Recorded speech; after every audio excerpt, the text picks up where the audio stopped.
Siri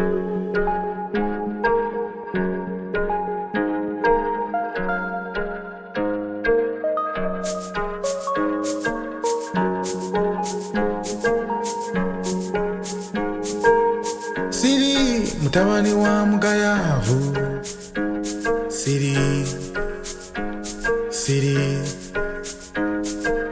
Siri muzukulu wa mubanda, Siri nze Siri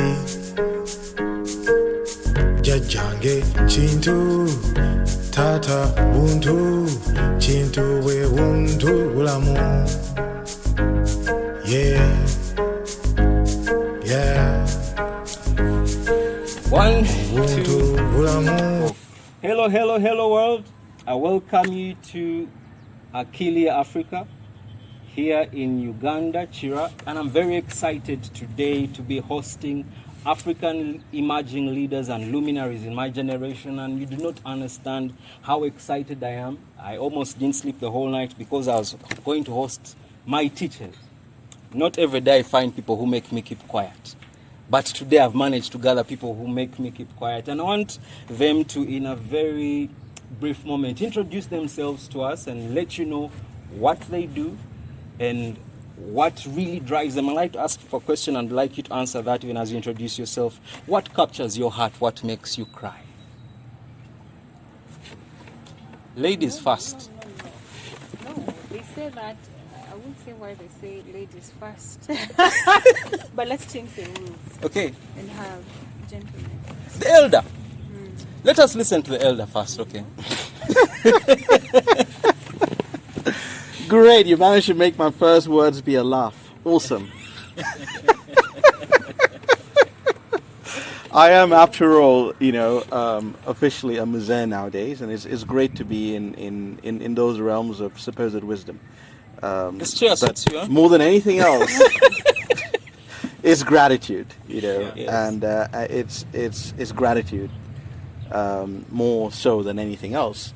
Gratitude to be around, gratitude to be sat, gratitude to be able to speak, to listen, to feel, to be able to experience the sense of the pine trees across, of the grass, of that lovely hibiscus flower growing, or just around the corner. To be able to hear everyone around me talk, to see you all, and to see the colors of all your shirts, and notice the yellow necklace, and sense the honey and know that it is honey. It's all gratitude, because everything around us that we feel and can acknowledge is all gratitude. So I'm extremely grateful here. Because, if I introduce myself, my name is Odokonyero, which actually is what I started with, laughter. Odokonyero? Yes. Laughter? Yeah, he became laughter. Isaac. And that's... Oh, yeah, that's what the Jew calls Isaac. And in Hebrew, actually, Ishak. Huh. Ishak. Isaac. Ishak. Ishak means laugh. Ishak, laughter, and it's quite close to Arabic, where in Arabic laughter is dahka, and laugh is idhak. It's very interesting. So that is actually, my African name is what I started with, that wonderful series of random sounds that came out of my smile as words were exchanged when I realized I was wise and grateful. Awesome. But to be around a fireplace, Yeah. in my local language, it's called wang o. Wang O. Wang O. Wang o. That's one word, or Wang, the eyes, o. Wang o. It's basically the eye of the gathering. I don't speak much Luganda. Is something I've been learning quite lately on, but I know in the kingdom, because we're in the kingdom at the moment, but when you go to the kingdom palace, there is somewhere called Wangkach. Yes. And it all comes down to Wang. Wang is like the center, catch is But you know what the Wangkach means? gathering. you know what one catch means? I know what one catch means. Eye in of a terms, leopard. yes. No, one quatch is One eye quatch. of a leopard. One catch is the eye of the harvest. Okay. That's you see. That's why I'm excited about this conversation, because the beauty of Africa Because is the very harvest was easily always whitewashed. gathered around the throne. So there is also the aspect of sharing, communal. Yes. You know, So the harvest comes in, Yes. and no one is left behind. Indeed. Everyone is fed, Yep. so to speak. So tell us about your garden, because you're still telling us about Yeah. yourself. It's a man of many hearts, many stories. Tell us about your garden. I mean, if you're talking about harvest, tell us more about that. Harvest is very interesting, and I'll go back to the fireplace. Yeah. And I'll start by honoring the most amazing person in the whole wide world for me, my dear grandmother. She lives about 4 hours, north of here, in Kirandonga. And she's the one who first gathered us around a fireplace together with my late grandfather. And every evening we would sit down and share the harvest of words, of wisdom sown by those who walked before us. And that is what I appreciate so much, and something which I honor more than anything else in my dear grandmother is when she talks about her own morch. So in Lord, morch is basically, it's like empako, in Western Uganda, and hers is buru onywalo match. Translate that for us. Buru is ashes. Buru, Ash. ashes. Onywalo gave birth to. Match, fire. That's a very loaded statement. And That is my garden. You asked about my garden. pause. We're coming back. Yes. Because Lawrence, I know you're good with words. I think you saw the magic in that one. So please introduce yourself to us. Yeah, where do I look? Here, there, everywhere. Lawrence Namale. And I know these fellows will introduce themselves without their so-called English name. So I'm the odd one out. No, you're not. Lawrence Namale. Lawrence is it's an English name. Whatever it means, it means. But Namale, If Kwegumia was a person.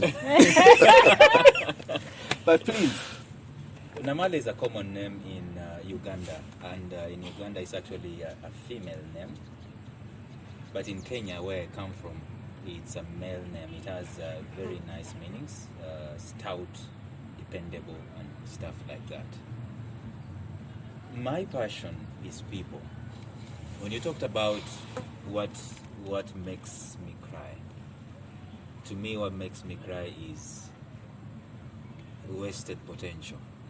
In people. In people.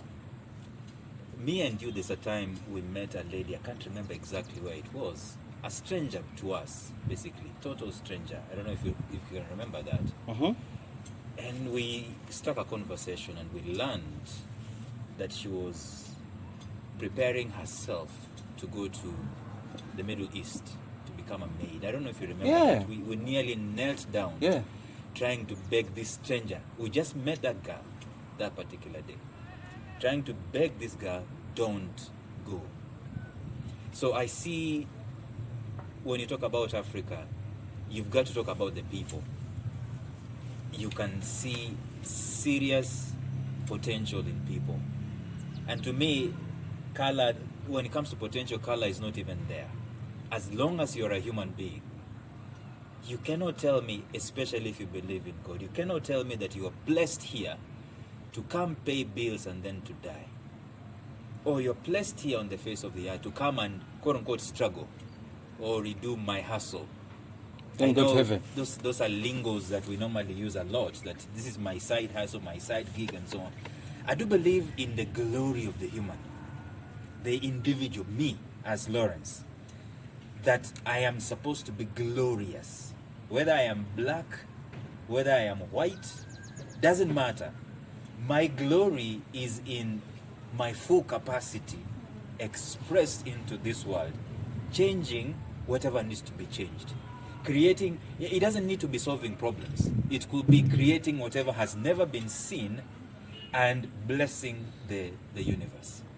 And so in my work, I work with people a lot, ostensibly to get that potential excavated and laid bare, and to try as much as possible, not even to try, to move people as much as possible from the status quo that tells them that there is just one way and the highway, one way or the highway, one way to quote unquote make it in life. And today I was just recording a podcast talking about when you approach life from the angle of potential, you're not approaching life from the angle of what can I get out of life. You're approaching life from the angle of what am I going to give. Simon Sinek has a book called Leaders Eat Last. When you're looking at potential, your eating is always last. We had a conversation the other day about hunting and gathering and all that stuff. What does the farmer do when he has planted Yes. the seed? What? You planted the seed, it's in the ground, and you've not seen the harvest. Where do you get the food from? How'd you do? So that, to me, I believe that is the biggest question in Africa. That is the biggest question in Africa, because the seeds are there, people are planting and so on, but people normally veer off potential to go and hunt, and they forget about their gardens. I'm talking metaphorically here. Yes. Forget about their potential and so on and so forth. By the time you wake up and you raise your head from whatever it is that you are doing, you are 80 years of age. Lawrence, don't make me cry. Let us come to you. And I'm coming back to you, Lawrence. But let us hear from you. Tell us about yourself. Where do you come from? I've been teasing you that I feel pressured. You've met Greta. How is that name pronounced? Greta Thunberg. You are in Davos. Yeah. I'm sure it was different from this. Very Cold. cold.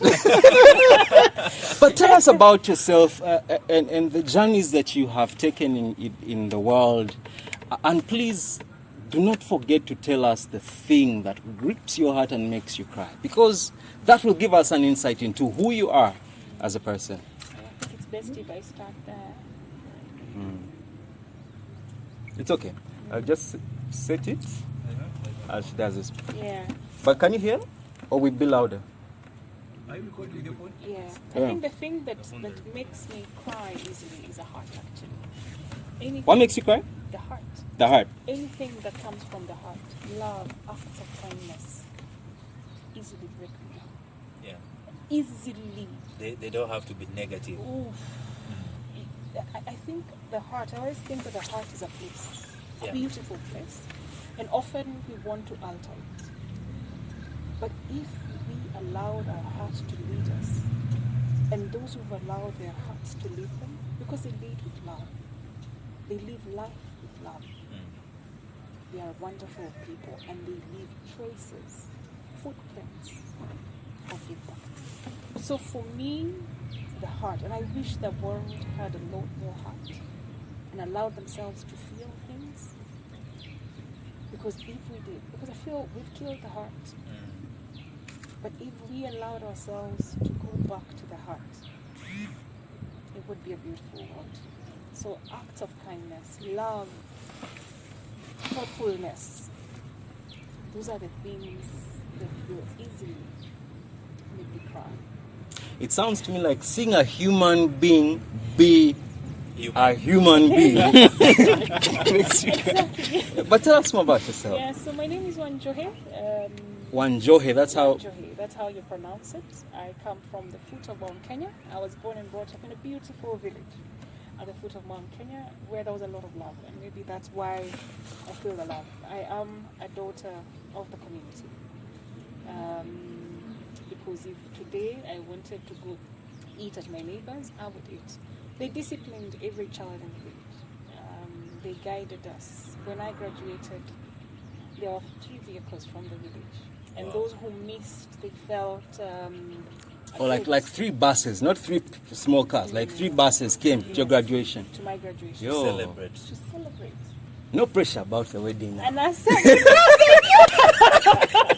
and I said, oh, okay, the next graduation will be in the village. They said, we want to leave the village and come. Yeah. Do you know, from my village to Nairobi is about 3 hours by public transport. Mm. And they were in Nairobi by 5:30 a.m. So what time did they leave home? What time did they sleep? I don't know if it has crossed your mind how important you are. Because for me, that's what I'm here. No. For me, it's a love. And that's why I said the most important thing and the thing that makes me cry is a heart. Because I have experienced a rare kind of love in the world. I hear people saying that there is xenophobia in South Africa. But I'll tell you something. There's a time I was transiting through Joburg to Angola. And I thought I would leave. I would get maybe a visa and go get a hotel and then come back. But I was told no. I had to spend the night at the airport. The junior staff at the airport would come to tell me, if you want to eat, go to the duty free, but it's very cold there. Don't stay there. Come back here. And these are junior staff.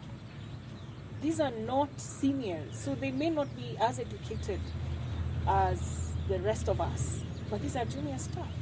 And they are opening their heart. They didn't have to. I'm not giving them anything. I'm not paying them anything. You know, I could have, if I had money, I could have gone to the hotel inside the airport, but I couldn't. It didn't make sense paying $150 for a night. At any time I remember that experience, I want to cry. I went to Angola, and because coming back, I was still using South African Airlines, which I had to spend the night and then travel back. I needed the visa. I went to the embassy, and I found the person in charge of visas. First, I could not get in. I went to the VFS, and they told me they can't give me a visa on short notice. I had to go to the embassy. And when I went to the embassy, first there's language barrier because in Angola they speak Portuguese. But I insisted and they let me in, and I met the person who was in charge of issuing visas because I'd asked to speak to the ambassador, but they were not present. And we have a back and forth, and I still insist, and he says it's not possible. And I tell him it's actually possible because I believe everything. You are the person in charge of issuing visas, so what's not possible? Eventually he said, okay. So he takes his phone, he calls the person at the VFS, he tells him, I'm sending somebody to you, make sure you process her papers today and send them back to me. That was Friday. I was to travel on Saturday. Believe it or not, I got a visa. After getting the visa, I went to collect it to collect my passport at the embassy. He asked me, where are you going to stay? In South Africa. I said, I don't know, I've not figured that out. He removes his phone and calls somebody in South Africa, a lady, and says, I'm sending a very good friend of mine. I want you to accommodate her in one of your best resorts and then charge me. Turns out, the guy has sent delegation from Angola, sends delegations from Angola that are looking for accommodation into South Africa and recommends her because she has about 3 resorts in South Africa, in Johannesburg. So, of course, she is indebted to him. And so when he asked her to host me, I was picked up at the airport with a Mercedes. Instead of taking me to her resort, she took me to her own home. I didn't pay a single coin. That's why for me, I say the heart is everything. I have gone to China where people say there is discrimination of black people. I've taken a simple tuk-tuk, and the person driving the tuk-tuk is an old toothless man who doesn't know how to speak English. He turns and he touches his skin and he does this to mean you're very beautiful, your skin is very good. This is a total stranger. And I have learned to travel the world and to experience the world in an open heart. Because magic always happens. Wow.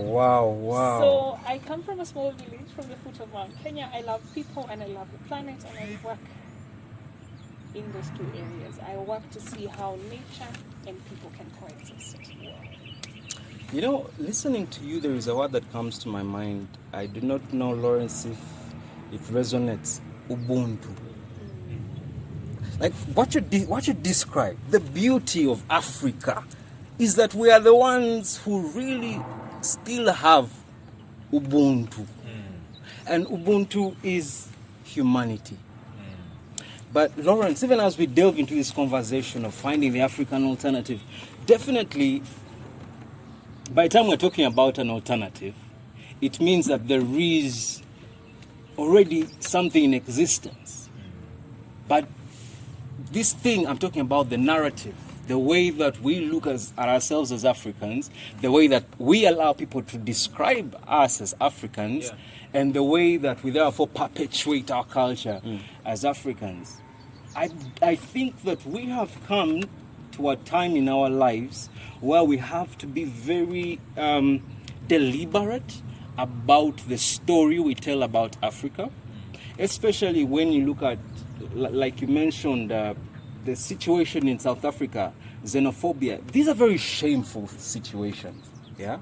When an African can despise another African to the point of killing that other African, allow me to use this word, ignorance. We talked about perpetuated ignorance. That if these people only knew the beauty of Ubuntu that we have, it would be better. And with that in mind, Lawrence, I want you to tell us, because I know you have worked in Accra, Ghana, you are cosmopolitan, you work in Uganda, you come from Kenya, so you've traveled a bit. I want you to try and dissect, if you could, as a people development expert, what would you say is the African psyche gap? Where in our minds is the problem? If you could. And can you say it's across, given your travels? Yeah, it is across. And there are two issues that come to mind. The first is, you've already alluded to that the fact that we are not excited about ourselves. We would like to wear what comes from the United States. That reminds me of Thomas Sankara. You would like to drive what comes from other places. There's nothing wrong with that. I mean, those are utilities. Computers and so on, those are utilities, fine. But we cannot continue placing our identities on stuff like that. Our biggest problem is we are not so passionate about our successes, even in the present age. Even in the present age today. Did you know, for example, AIDS, let me just give you the story of AIDS. AIDS was ravaging the world, not Africa, the world, okay? And there was a narrative about AIDS that is spread through homosexual activity. There was also a narrative in the science fraternity that the concept of mosquitoes spreading AIDS. It took a guy in Uganda, a Ugandan doctor called Dr. Okware, still alive.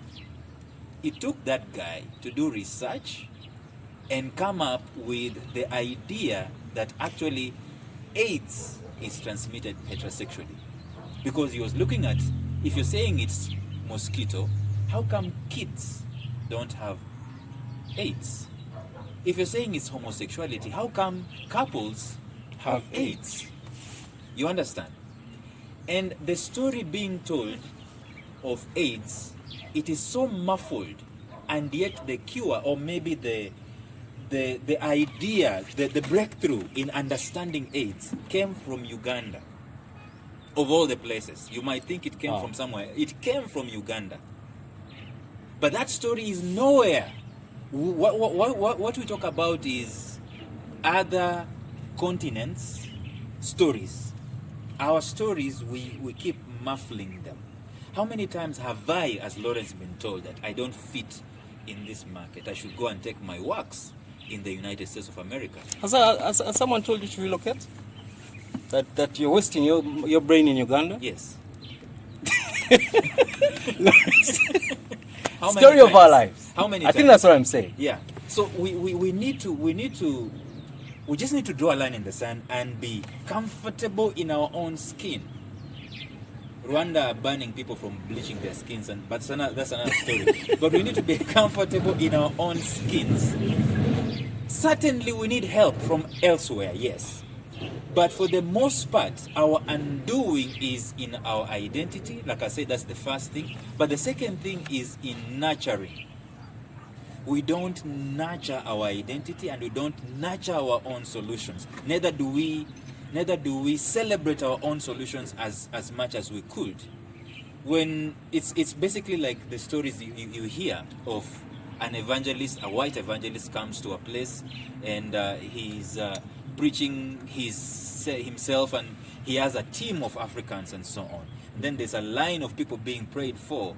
All the Africans want to be prayed by the white guy and not the black Jamas, who in typical Christian lingo, there is nothing special about the white guy and the blacks. So if God is everywhere, what did the Muzungu bring here? Pause.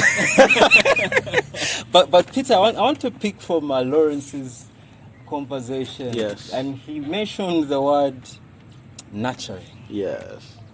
And I know that you own a school. You own a school and you've been in this education business for a bit. In the thesis that I'm putting forward for the transformation of Africa, I put across what I call the 6 I's. Let me share them real quick. If Africa is going to be transformed, these 6 I's need to be looked into. The first one is imagination, because it's out of our imagination that our identity comes. The second one is institutions. There is nothing like a nation if there are no institutions. The third thing is innovation. It's about time to try out some new things and new ways and allow young people to actually innovate and create. And then the fourth thing would be infrastructure. We talked about how I lost a business because electricity went in a whole city for a whole week. And I was doing a job for Ministry of Energy. And then, because there was no electricity During Energy Week. during the Energy Week, the uniforms I had made for them to take a picture with on the first day of the Energy Week were late. And so they didn't pay. And that's how I lost that business where he had given me work to make uniforms for his school. Without infrastructure, however much we innovate and try, we can't do anything. And how do we get to infrastructure if not through investment? Because you see, Africa is always seeming to be on the begging side. And capital is a very difficult thing to beg for. You can beg for bread. Begging for seed is a different conversation altogether. So infrastructure is the 5th I. And then the final I would be industrialization. That after we have innovated and created things and gotten the right investment, then we can come to infrastructure. So you have climbed this ladder of the 6 I's in education. And I want you to speak to the gap in the education, in Africa's education experience. Let me not call it the education system. Let me call it the education experience. What is missing? What have we not been taught that we need to be taught? I've written in my book, Education is Not the Key. I'd like you to speak to that as an educator, what must Africa learn? And what has been your experience? Thank you very much. What's quite interesting when it comes to education is, education is holistic. Education is the same way you're looking at, different eyes. If we look at education, we can see education from different points of view. Yeah. There's education in the home, and that's where education begins. A kid is born, a kid grows, a kid learns from those around them, from the village, from the siblings, from the parents, from the family around from whatever stimuli, through what they hear, what they watch, what they see, what they experience. Education is holistic. And I feel what's really important is not to forget that education is holistic. And realize that education brings all of us together. Where teachers at the school will deliver one aspect of education. Parents at home will deliver another aspect of education. The environment within which one grows and is nurtured delivers something else as well. And that's what it comes down to. It is supposed to be holistic. So in a world like now, Yes. where schools are closed, Yes. and parents are frustrated, they're like, take the kids back, things are topsy-turvy. What's the alternative? I think What should be the way forward Yes. now? Yep. I mean, what's interesting is we. If I think about Uganda and if I think of most African countries right now, the mobile phone is massive, and I believe there is a huge number of people in Africa. Almost every home has access to social media. My dear sister mentioned something about TikTok a couple of days ago, which I thought, wow, amazing. It's in Africa as well. Of course, Facebook, Twitter, all the others, WhatsApp, Telegram, and so on and so forth. The media through which education can reach everywhere are already there. If you think of the digital side, or even if you think of radio and so on and so forth, it's a case of saying, great.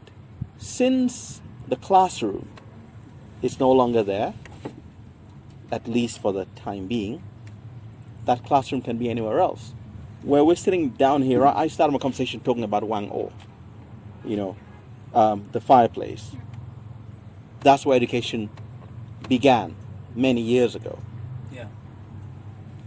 You'd gather the little kids, and that's how my education began. Yeah. You'd gather little kids around the elders, around grandma and grandpa, uncles and aunties, and they would talk, and everyone would share how their day has been. Yeah. Then everyone would share a story. And when you talked about what makes you cry, I had to go back. When did I first hear the word cry as a word in a story? It was around a fireplace. Yeah. About a rabbit, and a leopard, and they're around a fireplace, and the rabbit had probably done something not too nice, and then the leopard was asking him why he was crying, and he said, "It's the smoke in my eyes," and all these stories told around the fireplace. Those were the building blocks of not just my own childhood, but most childhoods of most people who are probably above a certain age. We shouldn't let that go. We should hold on to the African learning experience. I wouldn't call it the African learning experience. I'd say hold on to the foundation, hold on to the roots. I like that word, roots. That are our foundation, and build up from there, and nurture around the roots to grow a strong tree. I said earlier, no good tree is mature in less than 10 years. Wow. Which is true. I mean, when you think about eucalyptus, which you assume is the commonest eucalyptus pine, before it's 10 years, if you want wood, there's nothing in it. But you see, sorry for interjecting. I think that's another big problem that we do have. That's what I was going to say. You keep hearing me say that we normally work in 30 days incremental periods. You're talking 10 years. Yes. That means that I should be willing to plant that whatever seed I'm planting, and I'm talking this metaphorically, and wait for it for 10 years. You talked about systems. You talked about something to do with systems on your eye. Institutions. If we cannot talk institutions that are going to mature, so to speak, mature people, so to speak, in 10 years' time and so on and so forth, then we're having a big problem. fastest one. Our problem is So they are not in the reactionary, you know, and also wanting to live a life where I've got to pay my bills. So the most powerful day is the end of the month. And there's always going to be the end of the month for 12 months. 12 months. And then you're going to repeat it for very many years, even up to the time you're 80. You know, he talked about roots. He's giving us a concept of time. And in fact, this brings me to you. Because I know that you're very passionate about tree planting, of which we share a passion. I've told you that in my lifetime, I want to facilitate a planting of over 40 million trees. And I do not think that is impossible. Yeah? So I want to come to you with this conversation of roots. As a person who is passionate about planting trees for Africa, I tell people that cooking on charcoal is like cooking in your fridge and wondering why it's hot. What you call climate change. So, if it has taken us 150 years, like that lady told us, to come up 1.5 degrees Celsius, how much work and how much time do you need? How many trees do you need to even touch the surface? And how can we as Africans be involved in this? I want you to take us back to the roots. I like it, and I want to start by correcting. It's not planting trees, it's really growing. Growing trees. You must grow, because I will plant a tree and I won't care what happens to that tree. Growing it is nurturing it until it can stand. Being invested. Yes, in the process. He said something about the fireplace. I'm very passionate about people, as I said. I'm a child of a village. I am here and all the places I've been to because I got an education. And my heart is to see, because 70% of Africa's population is in rural areas. My desire is to see more girls as well as boys occupying the spaces I've been privileged enough to occupy. And so I started a program for mentorship targeting the rural areas. I started with my former high school, which is again in a village. But I realized that high school is more damage control. I remember there's a year, 2013, when we had a case of 7 or 8 girls. Got burnt? No, getting pregnant, teenage pregnancy. One was sitting at high exam, was operated on, had a CS days before high exam. And I cried so much because it pained me. Another one, I think, got a B, and that's a good grade. University material immediately got married. And I felt that this was really wasted potential. Not really wasted, because you can always go back to school and learn. But can you imagine if we started this at an early age? And so I went back to my village and I said, you know what, I want to work with primary schools. Because primary schools have both boys and girls. If you want to achieve gender equality, it is not a conversation for women. It is a conversation for men. And women. I'm glad you said that. Very glad you said of that. The community. And so when we go to schools, I find girls who cannot look at me in the eye. They are not confident enough. They sit like this on the desk. And you encourage them. We don't have prefects in Kenya. We have presidents, we have cabinet secretaries. We mirror the leadership system, the leadership structure in the country. You find them taking over leadership. You find boys and girls competing in class. When the boys do well this time, next time the girls do well. If the president is a man, is a boy, the vice president is a girl. If the president is a girl. And so there's that competition. First, even the men realize that it's okay for a woman to do better than me.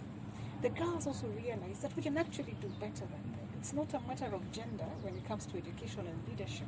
It's a matter of ability and putting in the effort. But for us to be successful, we had to bring in the community. Yeah. So we would tell the parents, and I like going to the basics. So I tell them, you don't want to educate your children. What is the size of your land? They tell me 1/4 acre. That's what they inherited from their parents. How many sons do you have? They tell me, I have 3 sons and a daughter. So subdivide your quarter. How much land is left? They tell me nothing. And I tell them, do you know if you educate your child, they will not come after this quarter, they might buy you more land. They see So- sense. If I get you right, education Yes. is the alternative. It is alternative, but I'm coming back to growing trees and forests. Yes, I just wanted to add on to what he said. You will be surprised, and you know, we would say carry the books, because we brought in books. We have set up a library that has an ICT center as well. Wow. And we say, when the child comes with a book at home, even if you don't understand, sit around the fire as you cook, let them cook for you. Be invested. And that is one of the best schools, not just in my village, but in the entire county. Wow. It is a beautiful and powerful thing. And so we go back to growing our forests. When I started the Save Our Forest KE campaign, it was good. It was very successful. It led to a ban on harvesting of forests in national and community forests. But then, like I said in the video that you watched, the communities around forests were hostile because I had taken away their source of income. And the village elders told me, you've done a good thing, but we need to have a conversation. We need to understand why it is important what you're doing and why you're doing it, and why we must all be involved. And so he told me, they told me, come, call for a meeting, and the chiefs come. Let the chief invite the entire community. Let us have all the stakeholders. These are timber millers, Kenya Forest Service, who are the custodians of forests, and the community. Let us come and speak in one voice. And there was so much learning, so much exchanging of ideas. Our forefathers would protect our forests. They would benefit from it. They were hunters and gatherers, but they benefited from it, and they never cut down the trees. So, so when it comes to growing of forests, growing of plantations, it will take involvement of everybody. It is a painful price. Like I said, movement building is not something you achieve in a day. And it cannot be punitive. Like, I can't go and force my village and say, you must leave the forest. They will not understand. But when we sit down the way we are seated here, and we say there is a shortage of rainfall, there is, we cannot rely on the seasons as we knew them. When we expected long rains, they never came. So why is this the case? I come from a very green village. We've never experienced water shortage. We are now dealing with water shortage. What is the cause? So when you have such conversations, they make sense. The other thing is, how can climate action be used to create employment? Did you know that you can grow a forest in your home and sell those trees after 30 years? Am I willing to wait for 30 years? That's the issue. That is the issue. That is the issue. And we must start that conversation. Number 2, do you know you can grow fruit trees like avocado? The Hass avocado takes 3 years to grow. There is the mango. Yep. You know, these are the alternatives, and it has to start from a point of awareness creation. You don't wake up one day and say, oh, we're planting 100,000 trees. They will open you have sheep, you have cows, and they must graze. Yeah. They will go and graze their cows as usual. So if we want to regenerate, we want to restore the forests that were wiped out, it has to start from a point of creating awareness.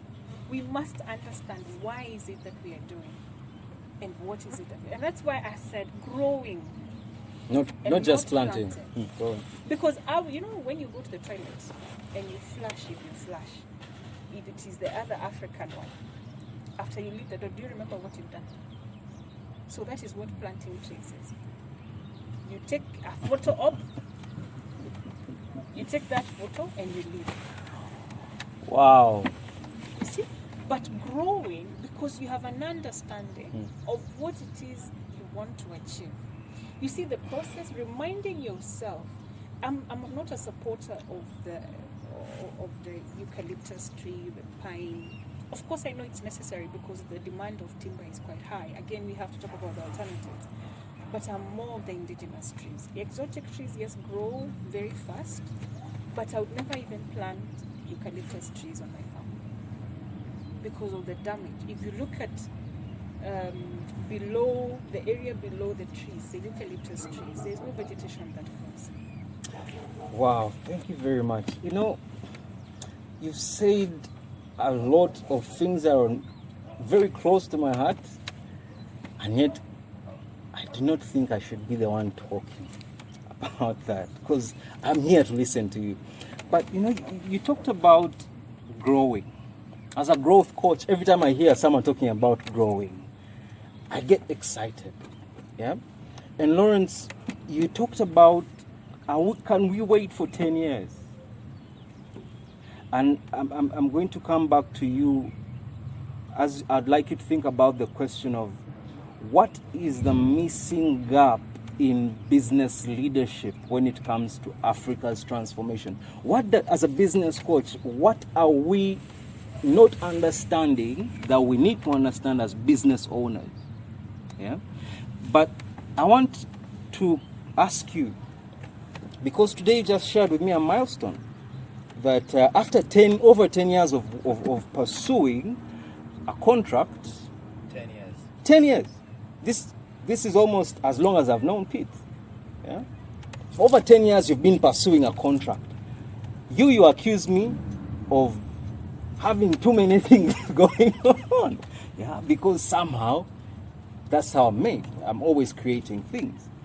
But the capacity to stick at this thing for 10 years is something, first of all, I must commend you as a leader. Because now you have a contract for the next 20 years. Congratulations. But I say that to bring you to this question. What is the missing link when it comes to leadership in the conversation of transforming Africa? Because the things you've been pursuing with renewable energy, and I came to nowhere and we saw the gasifier turning, you should see this, turning groundnut husks, rice husks into electricity. I saw this, I was amazed. I want you to tell me, what have you found to be the gap that really is a governance issue? And what needs to be done? You shared with me about a law. This would be a good opportunity for you to tell us, awesome, what are the leaders not doing, what do they need to do, and where are we? So I started from a very personal place. You know, I started from my name meaning laughter. My other name means the sun is hot. Cheng Liet. It is hot. Yes. So the sun is hot, but just keep on laughing. So that's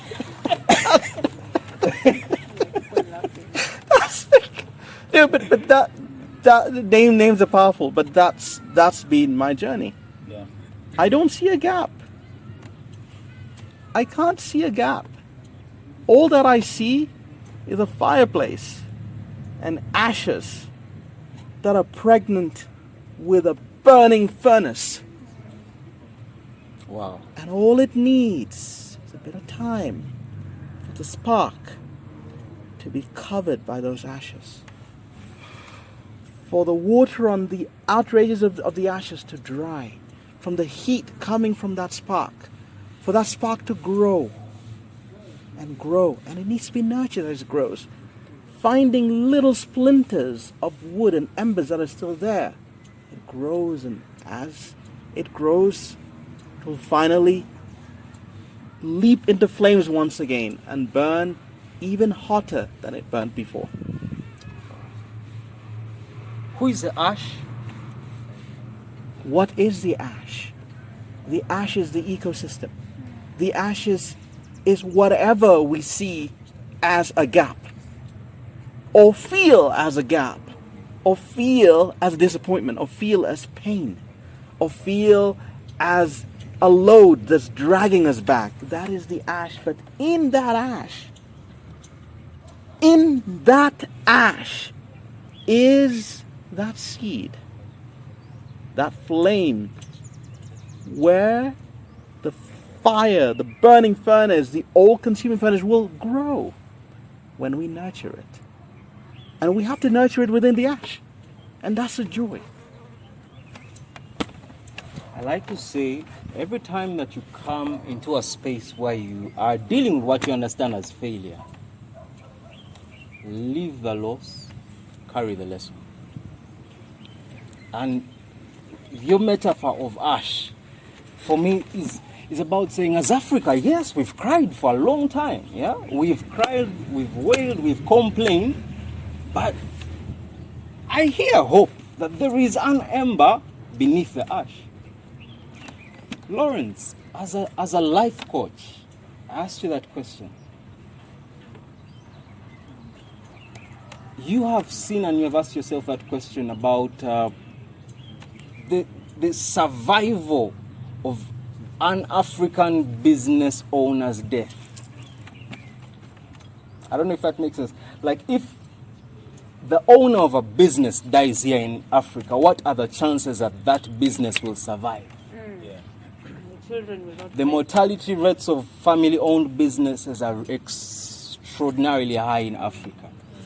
And this is why I was asking you, guide us along the journey of long-term thinking, long-term planning, and take this metaphor of the ashes and tell us what we as young and emerging business leaders need to really focus on if we are to change the African narrative and present the alternative.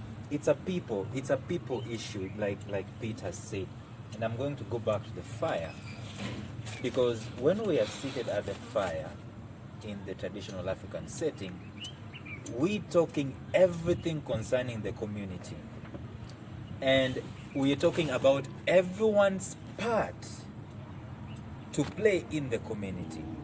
That's why some communities will have very strong initiation ceremonies. Those initiation ceremonies are not just quote-unquote events. They are embedded in function. The Maasai, when they are graduating and so on and so forth, they have a place to play in the community.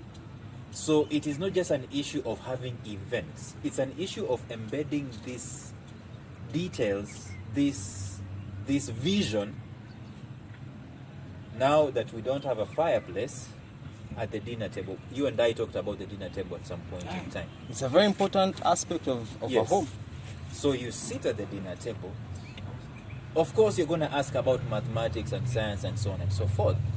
But then again, you should also be asked about the company. How is the company faring on? What are we doing? The other day I was telling my wife, the way I see our kids, this daughter of ours looks more like she can become our CEO in our company. So I am projecting that into the kids at that particular. I'm starting to think about it into that particular in that particular age. Other than the mentality that I think has disrupted Africa is the mentality of, I don't know, we blame education a lot, but it's the mentality of education in terms of, let me graduate, let me have a certificate, let me go and get a job. So people do not talk about family businesses, so to speak. People do not talk about community endeavors, so to speak, like she's doing. People talk about, for the most part, the conversation is about, my child is going to Alliance High School, my child is going to Makerere, and so on and so forth. But uniquely, the other day I was telling Kenyans, because Kenyans are going into the voting next year, that the focus we have is so much up there on the DP and the president. But the guys that we need to be putting to task are the local leaders, the county leaders, the county assembly, whatever, representatives. Those are the guys who have been given the kitty to cater for the community. So my point is that it's a community issue that has got to start from the house, from the home. And we to be honest with you, I wanted to hold back, but I think for the most part we need to get rid of this degree mentality. As in pursuing a business, a school But degree. everyone pursuing a degree, it's not working. What It's should not we pursue? working. And I think at the end of the day, we should pursue the potential that is available in people. Potential. My wife was telling me the other day, there's a guy who went to learn how to brew coffee. And they wanted him to do what? They wanted him to do medicine and all that stuff, which he is not necessarily interested in. Now, there is nothing wrong with medicine, there's nothing wrong with engineering, nothing wrong with accounting, nothing wrong. It's just that it cannot be the silver bullet that solves all our problems. We need to look at the uniqueness, the tapestry that is available in every single person. But if you have an opportunity to raise a company as an individual in your house, I do think, you know, when we're doing football, when they're selling players to another company, another team, they normally sometimes they include a clause of first refusal. That if this player is going to be sold on to another place, the mother team that sold should be given the opportunity to buy them back first. I think that's what we should do with businesses in Africa. That our kids should be molded in such a way that they can be able to take over. They are given first refusal to take over. We're not forcing them, but we are raising them not necessarily to go and pass an exam and so on. We are raising them to understand how business works. That's why you find some guys, they do drive and so on and so forth, but they will give a child some money to go to town with public transport. They are embedding the child's psyche in the normal happening of life. They will take them to work with them, and they see how work is normally being done. And you remember the story of the ultimate gift, where a child comes and he wants his inheritance. And the father, knowing that this child is spoiled, tells the child, you go and make some money and then come. If I know you can be able to make money out of your own self, then you will give you the inheritance. But this guy does what? He goes and he withdraws money with the help of his mama, and they bring to the dad. The dad gives this guy a test, throws the money into the fire. Talk about the fireplace. And the boy just watches the money being consumed and does nothing. And the father says, you're not ready. So the boy gets the lesson. He goes away and actually blood, sweat and tears and makes his own money, brings it back. The dad does the same thing, throws it into the fire. This time round something changes. What changed? He jumps into the fire and rescues the money and says, this is my sweat, this is my blood, sweat and tears. You can't do that to... You Wow. see, that's the idea of bringing guys up to understand the blood, sweat and tears of the company as they are growing up. So that by the time you're doing these things of handover, it's not about how much money am I going to get out of this company. It's about what transformation is this family bringing into this universe. And in so doing, we are getting back the money. The roots. The roots. That's it. Wow. Even as we bring this to an end, and just real quick, even as I come to you, Wanjo, so someone asked me, tell me, because I do this thing when I meet people and I say, ask me any question. My name is a solution, I'll give you an answer. So this person asked me, why is it that Indians are more successful than Africans here in our own country? What is it about them that is different? So I told her, I live in Ginger and I've lived in these people's houses. Let me tell you something interesting I found. The first family, or let me say the patriarch, the person who comes and says, now I'm starting a family. What they do when they come to the business of building a house like this one, the first couple will spend so much investment on the foundation and then the first level. But they will always leave that top slab open. It's never a roof. It's a slab. Now what happens is they will be there with their children, their little children. Now when their children grow, first of all, they don't take their children to boarding school. They do what you said we should do. They take their children to day school.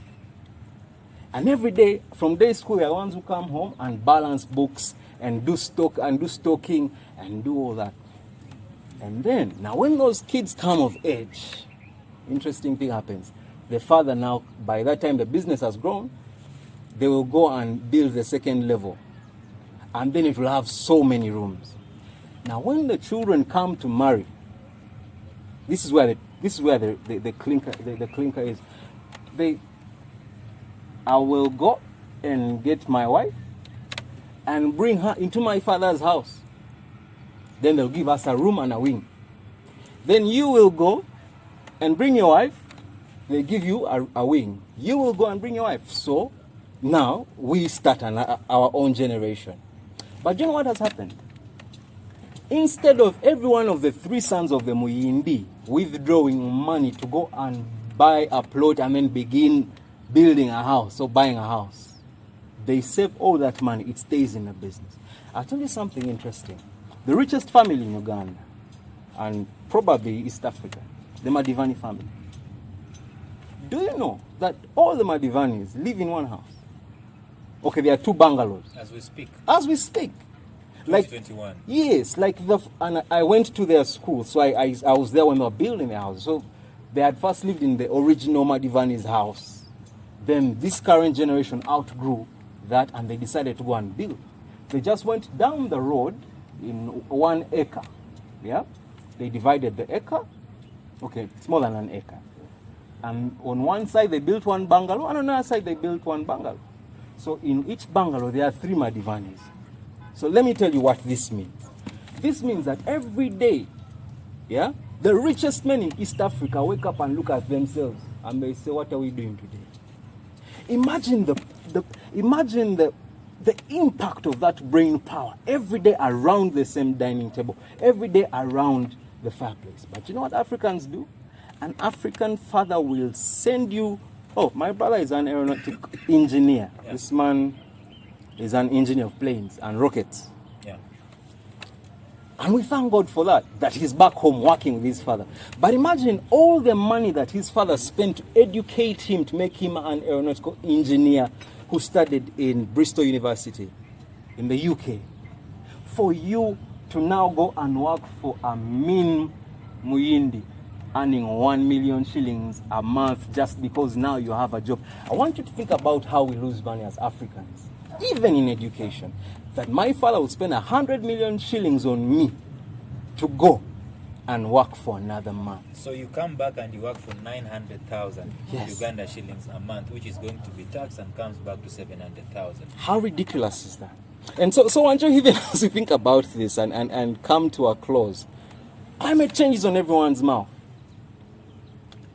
For the sake of security, I will not give my my opinion on climate change on camera. But how should me and everyone who is watching, what can we do? I want you to bring this down to something that I can do tomorrow. Because what could go wrong? Tell us the cost of climate change, and then what is the easiest course to turn it? Now, I interned in a Muhindi company. Mm-hmm. And I think I was paid 200 shillings a day, and we removed NHIF and FSF, but that's not the point. But we're talking 200 shillings Kenyan money, eh? Yeah. About $2. About $2. But that's not the point. The Mhindi, the son and the daughter will come to supervise what I am doing. The son and the daughter of the your employer. My employer will come, and they're this tall. You know, they're still young, so they grow in the business. You find them in the factory asking you why this machine is not moving the way it should be moving. You know, they start very, very young. You get offended, but the boss knows what he's doing. Number 2, there were 3 directors in the company I worked in. And one would take advances, salary advances. Do you know every end month, the money that he's taken will be deducted from his salary. And that's his business. It would be deducted. And I said, So this is how business is run. But I say that, I speak about bringing their children to the factories because it's important. It's an important part of fighting climate change and the adverse effects. When I look at this compound, I don't think I see a tree. Shrubs. There's a little mango tree somewhere, but it's hungry. That's actually a herb. So we have strawberry and Yeah. No. So and then that's a starting But point. it's amazing that by the time this place was built, there were trees. So we cut down the trees, and I love watching documentaries, and I watch a lot of them. And I watch because I love the forest, I love the woods, and that's where I would want to build a home. And I see people building beautiful homes without cutting down any single tree, which is something we need to learn. But besides the point, you ask me, what are the simple things that you and I can do to make sure that we reverse or we mitigate the adverse effects of climate change? One is ensuring if you have a small piece of land, plant that tree. I will tell you where my love for trees came from. My father worked in Nairobi, but we grew up in the village. And he would come home every weekend. And when he came, he would bring trees. I have a very, very close relationship with my parents, and especially my father. And he would come and he would tell me, "You're planting this together." We would dig the hole together. He would dig. I would remove the swell. We would put him together. We would water it, and he would tell me, "If it dies, you know, when you're in the village those days, bread wasn't common." And he would come with a big bread. He would tell me, "I'm not going to come with a bread if this one dies." I was just learning science, and we were learning mulching, we were learning bottle irrigation, and I would practice with the trees. This man knew what he was doing. He's a tree hugger. My father's love for trees is admirable. When you come to my home, yet we live around the forest. There are trees, you'd think it's another forest. We even have monkeys, different species of monkeys and birds. And so I grew up loving trees. I have lost count of the number of trees I have planted. Those days I may not have appreciated what he was doing, but today when I see those trees that are now way taller than me, yes, I appreciate. You don't tell your child, go and plant the tree. This is how your relationship is solidifying. This child, teach them when they are young, and it will never depart. I say to my children, if you eat it and it has a seed, plant it. But I hope you also plant it. You don't just say it to them. So you plant it together. So that's one thing. So if you have a small piece of land, make sure you plant a tree. Every year, every month if you can. And you can actually, there are trees you can plant that can grow together with the crops, the other crops that you harvest. And I wish that we would have more conversations of growing trees. You know, today my father wants to build. He just cuts down that tree as long as we replace it. He doesn't go to the forest where you cannot even cut trees anymore. At home. You know, my brother was building the other day. He went home and got timber from home. That's an investment. If he wanted to cut down all those trees he's planted and sell, he would make a hell lot of money out of it. So, and he has, my brother was young when we were planting these trees. It's benefiting him now. So it was an investment for the future generation. That is one. Number two, I see a lot of plastic bottles. I think Uganda has a love for plastic bottles. When you're cool, you drink water from the water bottle. You just have to. Just have to drink mineral water. I think it's a beautiful culture that is way better than this. Tell me about it. Where you buy a water bottle, I always carry a water bottle wherever I go, in my car. And I always say my car was made for my water bottle because it fits in that space. I drink a lot of water. Your car was made for the water bottle? Yes, it was made for the water bottle. They had it in mind because there is a space. Fits it like a glove, you know, the glove compartment. You know, I love water and I consume a lot of water. And imagine the number of water bottles, these PET bottles, that I would have thrown away. It is way cheaper for me to boil water in the house, let it cool, put it in my water bottle, and drink it. This, I wanted to say nonsense, but I'll not say it. No, but you see, we have to call this. We have to call a spade. But really, it's, And it pains me. You know, I go to homes, fancy homes in this place, and I don't see water dispensers. I see water bottles. Small water bottles. Is this the thing? Is this the in thing? They give you mineral water. Yes, is this the in thing? You get? And it's these small things that we're not conscious of. When it rains, I don't know whether it bothers you the way it bothers me when I see the streets flooded. And it's flooded because we've clogged our systems with these same bottles. that we want. How do you feel when you're driving behind someone and you just see them randomly throw? things out? So first and foremost, if you're in my car and I'm driving it and you throw something out of the window, I will stop, you will alight, and I will Pick it proceed. up. No. Ah, I will proceed. I once had a fight, almost had a fight. When I was coming from nowhere, that time I came. So I'm in a taxi.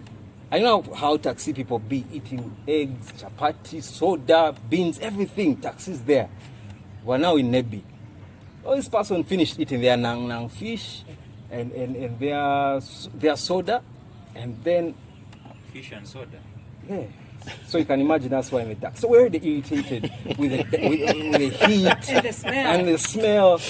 And then this person just opens the window like this, And let it out. and I could not let them. I grabbed this person's hand, and everyone was shocked. They're like, "What's happening?" I'm like, "Which dustbin did you see where you throwing it?" And not even that. Who is supposed to clean after you? But worse of all is that there's a child in that taxi Who is seeing who that? is seeing Exactly. The same Yeah. thing with grown-up men peeing on the streets. Kids see, and that's what exactly they do. Is it an African thing? No, we are God. very uncouth. Not just Africans, but human beings. We have, we come from animals. Structure is needed. Do we? Yeah. It's innate. What animals do Japanese come from? They too. I don't want to go there. But you asked me what is the danger.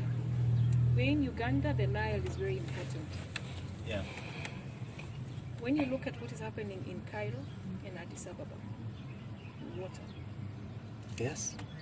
The dam that they want to build in Ethiopia. That fight is about water. Darfur war in Sudan was triggered by water. South Africa has no water of its own.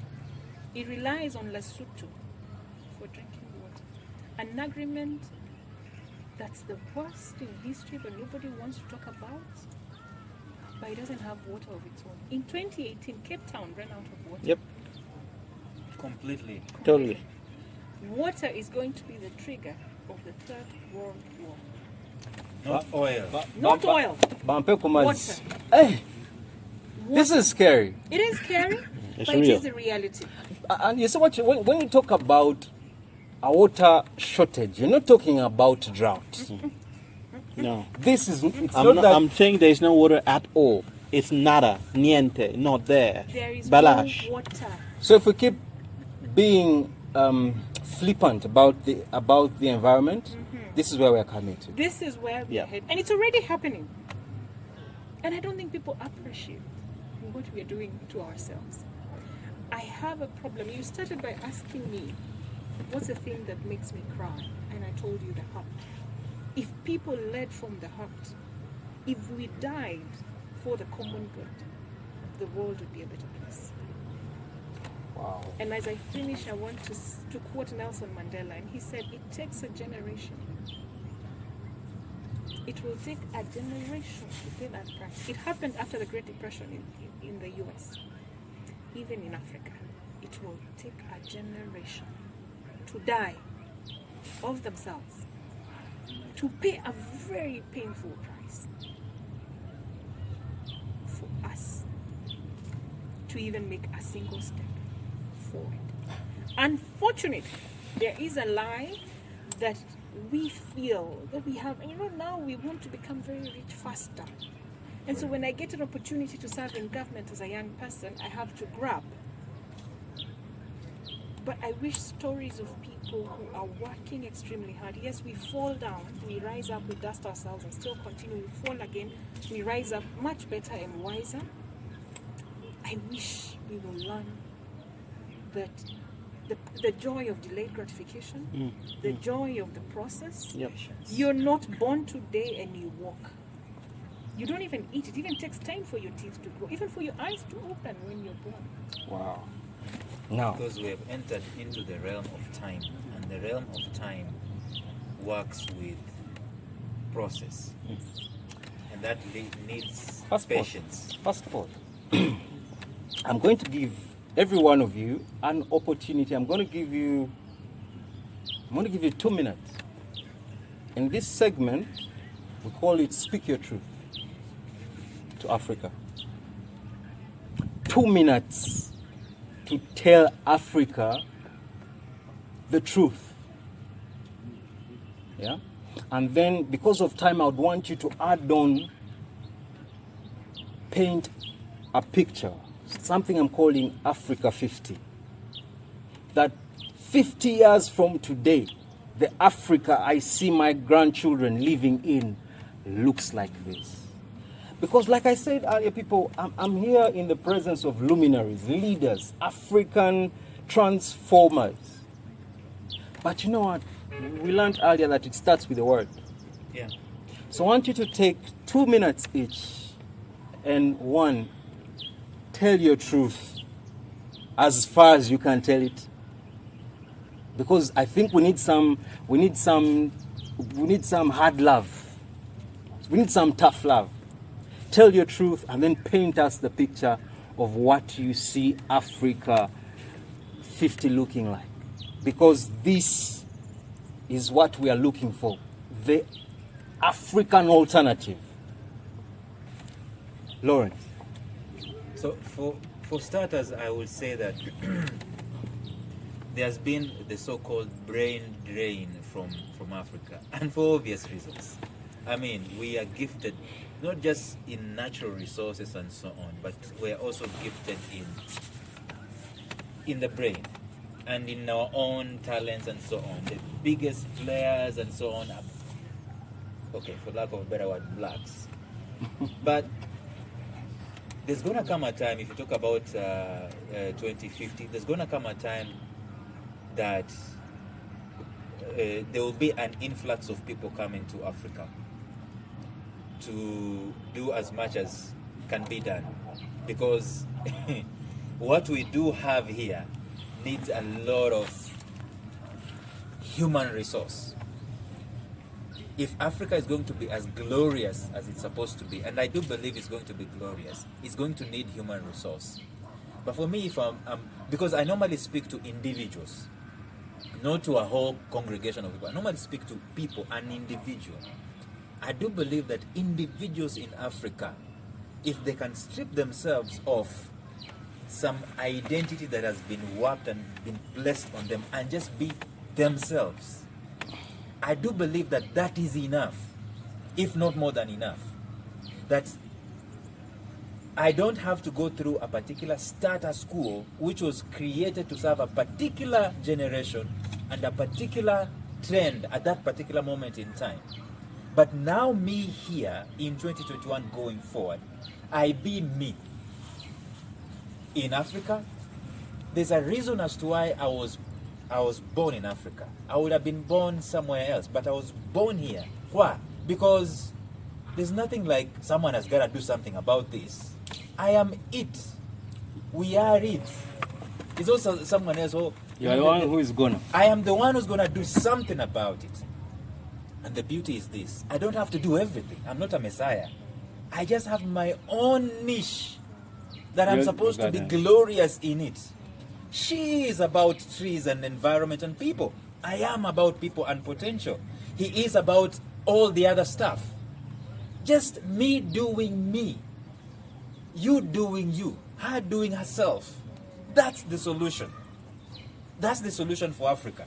Our biggest problem is we think the solution is in a green card somewhere, in another place somewhere. Of course, we have globalization and so on and so forth. We've got to, benefit from other areas. But this is the nucleus. This is the ground zero of our development. Us, where we are, to be our best versions of ourselves. When I go to sleep in the evening, was that my best? When the month comes to an end, have I given in this month as an African the best to it? As the year comes to an end, have I given the best to it as me with the things that I only can do? That is the solution. If you can do that, I do that, she does that, he does that, they do all that stuff. That's it. The answer is not elsewhere. The answer has always been around us, always been within us. We can get help from elsewhere, but we've got to start from where we are.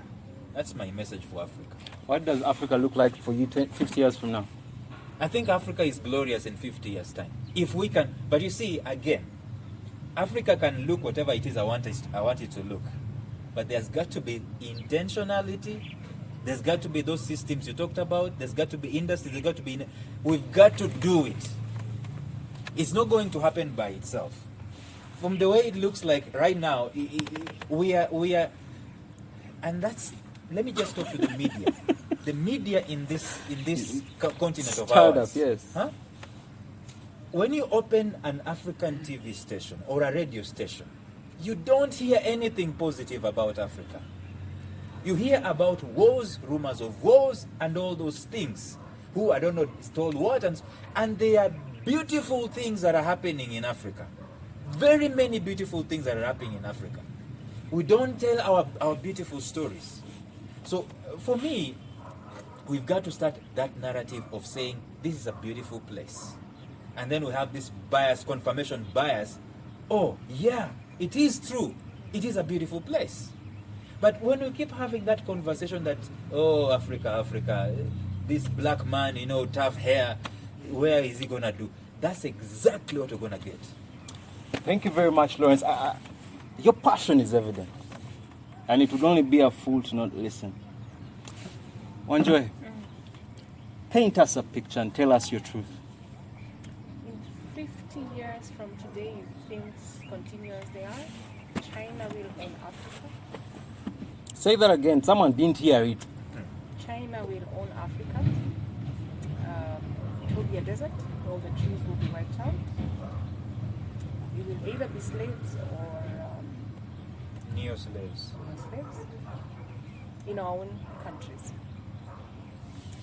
And that's the truth. And there is science to prove that. Numbers. There are numbers and there is also science to show that. And that's the reality. And I think, earlier you talked about migration and how people are leaving Africa to go to the Middle East, others are dying in the ocean and the seas when they're trying to run away. The truth is that you cannot run to the sea if where you're coming from is safe. For the sea to be safer than where you're coming from, there's a big problem. Wow. Say that again. And these are the things that we don't think about. You hear every day that people are dying in the Middle East and you still go to the Middle East. Because where you are, there is no opportunity. You get? But is there not? There is opportunity. You think there isn't. You don't think there isn't. You have tried. You have sent out job applications. You've started a business. How many times has business failed? How many times has business failed?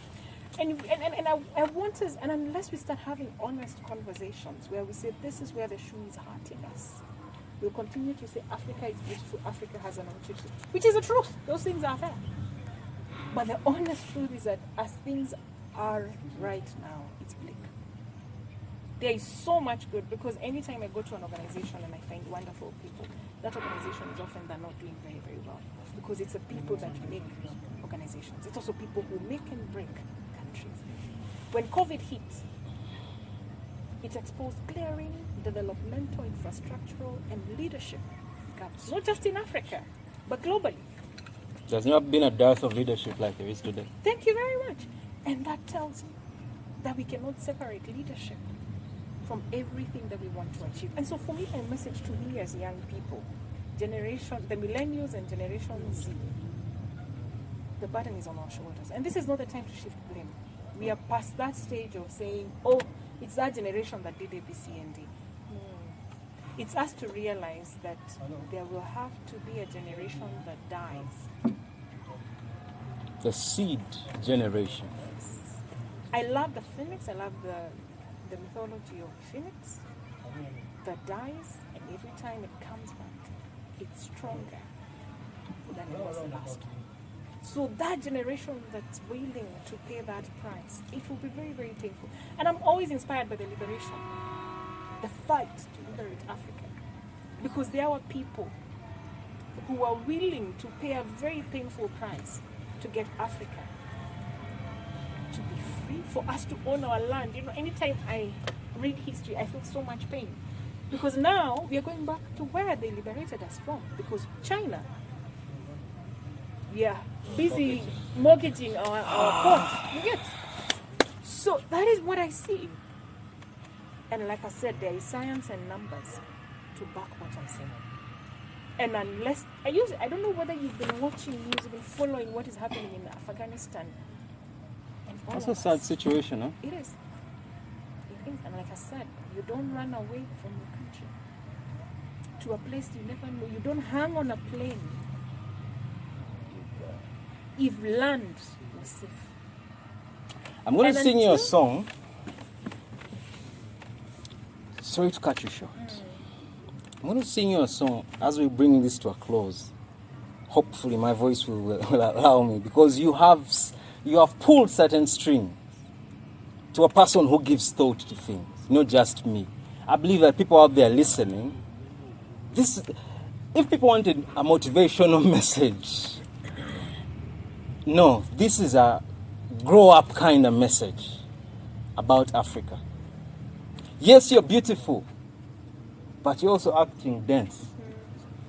It does not help you. So, as our elder, paint us a picture and speak your truth. Thank you very much. Thank you very much. You know, reality is always a tough pill to swallow. And, and a seed, just like the ashes, has to know that it has to be the ash through which the embers will become the next, furnace. A seed knows that it has to die to give birth to the next tree. And that's the reality that we in the current generation will pretty much realize quite soon, even if we don't. I was painting a picture earlier. Uganda's just passed this climate change bill into an act. Kenya did it before, and there's beautiful things written in there. I don't know how many people know about that now, but the point is, we've got to ultimately grab hold of opportunities which are there to build, grow, nurture, nourish, and take the ecosystem within which we live to where we want it to be. When I paint a picture of the future, I am still an optimist, and I'll borrow a phrase from someone I think highly of. Pope Francis said, "The future does have a name, and its name is hope. A tiny flicker of light that feeds on hope is enough to shatter the shield of darkness." Like my grandma says, it's like, from those ashes will be birthed fire, which means, a lot, But what I see in the future in 50 years' time, I know that the world will be somewhere else. Even China will have gone green. Whole of Europe will have gone green. There'll be no more vehicles running on fuel. Yeah. Anywhere in the world. And drivers. There'll be no So more. even the ones which will be getting a second-hand car. There'll be no second-hand cars. Because if the guys with the first-hand cars are not driving diesel and panconis anymore, how are we going to get it from? I'm glad we are building, in Ginger, this lovely factory for electric vehicles and so on. I've been there. But ultimately, I go back to basics, back to the fireplace, back to the kitchen, back home. I look in 50 years' time, if we want to as Africans, we will cook without charcoal. If we want to as Africans, we will cook without firewood. If we want to as Africans, we'll be planting more trees than anyone is cutting anywhere. If we want to as Africans, we can be planting more food and using the waste from that food to not just power our industries, our homes, our airplanes, our rockets, but most importantly, to feed our families. And we will build a fantastic civilization which is honest and true to its roots, especially in the roots of those trees which take 100 years to mature, like the ebony, like the teak, like the mahogany, like the mvule, like all these, like indigenous trees. We will see them growing again. All it takes is us to say, you know what, from now on, I will cook using rice husk, maize cobs, granite shells, coffee husk. From now on, I will cook using biogas from the cow dung. From now on, I will, because electricity is not the big issue. What I realize, despite the fact I'm working in electricity, it goes back to how we cook. Because even when we go to our forefathers, they didn't cut trees to cook. No, they took the dead trees, which were no longer useful. Yeah, by the way. And that's what you'd collecting firewood, not cutting. That's where the fireplace came from. Obviously, we're much more than we were before.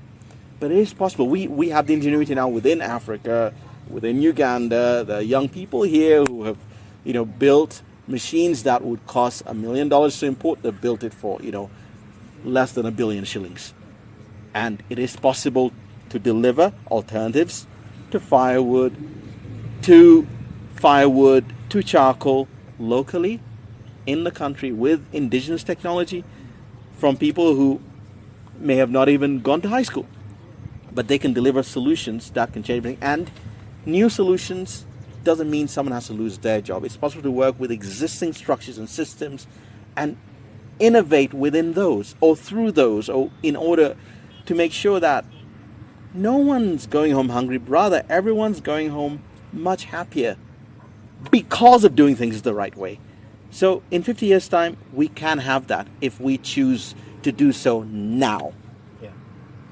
Wow. And sorry, I forgot to say If not, everything she said is so real. there will be no privacy because data we might even be having chips in our bodies. Policy is extremely important. But who is making policies? Another Thank you question. very much, and that's why I said it will take a generation to die for another one to be born.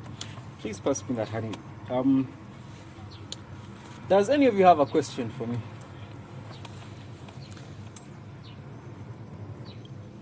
Connect it all to honey. You'd like me to connect it all to honey? Yes. Wanjoli, do you have any I question for think me? my question is, where do you see Africa in 50 years?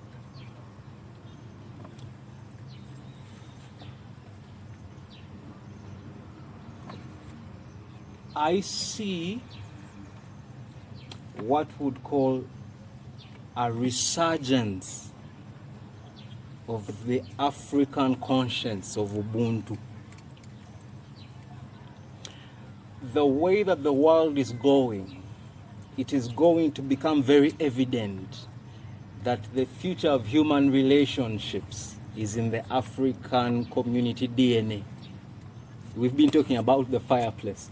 We've been talking about home. We've been talking about mommy, daddy planting a tree. We've been talking about brothers and sisters being there for each other. We've been talking about the beauty of the African heart.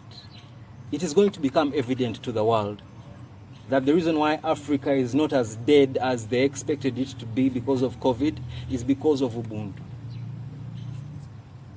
I want to speak to that one very clearly. And secondly, the Africa that I see is an Africa that will be like a drunk man who has awoken to his potential. Because when I use the word drunk, I am talking about people who are currently living in a situation where we are drunk with power, we are drunk on wealth, we are drunk on alcohol, we are drunk on anger, we are drunk on violence. But this is not sustainable. So something has got to give. But let me tell you where it's going to come down to. The African man, we've talked about identity. You see, the rising of feminism is putting men on the defensive. But you know what? The leader in the man is going to eventually do what? Emerge. So I see Africa rising right from the family. I see the African family story changing. And most importantly, I see that this resurgence I talked about of African identity, we are going to own our narrative. We are going to stand up from that table at Davos with an equal voice because we are doing this. So to answer the question, how to bring how it connects with the beat, and Wanjohi, we've talked about this. I discovered every time I travel and I find bushes burning, or when I watch the news and you're seeing forest fires, you'll see a carcass of a cow, you'll see a carcass of a bird, but you'll never see a carcass of a bee. Because the bee gets burned. And you'd imagine that it flies away, but it doesn't. Every time human beings light a bush fire, light a forest fire, the biggest loss is also the smallest thing. Does anyone have Ugandan currency? So this is something that I've learned. Yes, this is something that I've learned. Wanjohi, you see, the trees that you're planting, let me tell you something. Without trees, we have no bees. And without bees, we have no food. So the death of the bees is the death of man. Until I discovered something. That on the Ugandan currency, at the top of a Ugandan currency, on every Ugandan currency, you see that? Yes. So just next to the signature of the Secretary of the Governor. It's right there. But you guys, where do you get time to observe these things? What It's a bee. Where the Secretary is signed, next to it. So let me tell you something. The bee is on the money, and the money is in the honey. And so I'm writing a book about bees for children, to get them to love bees, and for that matter, plant trees to look after bees. Yeah. But this is how the conversation comes down. That the bee teaches us the alternative. That the bee, following the bee, leads us into a more sustainable place. How? In my studies of the bee, I discovered that we are not the only ones with curfew. The moment the sun goes down, if a bee is still out, it has to stay out until the next day. The curfew is about to begin. Exactly. So we need to bring this to an end. You know what that speaks to? Order. Organization. What could we as Africans learn from that? Just be orderly. Don't just be loitering and throwing things around. But if we get young people to plant trees and tell them, instead of cutting down the trees, you can look after bees within these forests. These bees will give you money. These bees will take care of you. But most importantly, when my brother here comes to that youth and says, okay, you've planted trees, and then me, I've given you beehives to look after bees, my brother will say, okay, I'm looking for someone to partner with to provide sorghum for me. And this is it. It brings us to food sustainability, the sustainability around the environment. That's why I'm saying at the end of it all, we have to be as wise as a bee. And you know what the bee does? Saves. You see what we call honey? This is bees' food. Yeah. But it's something interesting. So you're a bee robber. Yes. We're in a partnership. But They have a snake tongue. they look after the environment for us. They save their honey for us. And if Africa is going to change, we have to stop being the people who eat our seed. And my truth is this, Africa, we are the bridge generation. We are the generation to bridge the gap over the gulf that is before us by presenting a new alternative. And that is why we are doing this. My name is Ngonzi, the solution, and Lawrence, Wanjohi, and Peter, it's been an honor. I don't think we've had enough time, but for the sake of fulfilling all righteousness, I want to end with you. The Bible says in Proverbs chapter 11, it says that by the blessing of the righteous, a city is exalted. But the wicked words or the idle words of the foolish cause it to turn into a ghost city, into a ghost town in no time. I want you to think about that. The just words of one man can cause a city to fall. How about when we speak good? And when you see the children of Africa that are leaving and fleeing, there are places that are costly. So thank you very much. Thank you, Africa. It's been a blessing. And we do this always compelled by love for God and our country. Blessings. Let your light so shine. Mtamani Awesome. wangaya.